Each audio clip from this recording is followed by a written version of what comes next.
আপনি কি এমন কিছু চাচ্ছেন শত শত ইউনিটের মধ্যে আপনি যখন যে ইউনিটের তথ্যগুলো প্রয়োজন তখন সেই ইউনিট তথ্যটা যেন সহজে পেয়ে যান।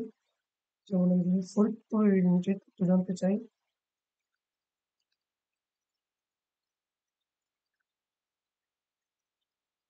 ফরিদপুরটা চলে আসছে। এটার জন্য যেটা করতে হবে, আমরা এক্স লুকআপ ইউজ করবো।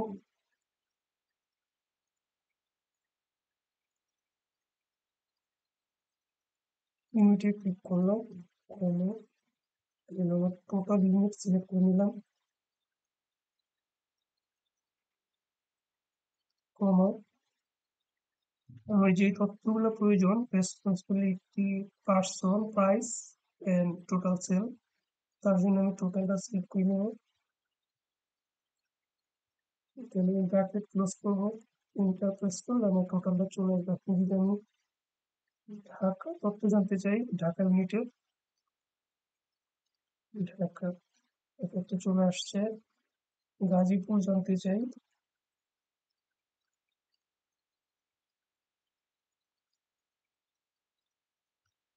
এভাবে খুব সহজে আপনি আপনার ইউনিটের তথ্য বের করতে পারেন। ধন্যবাদ।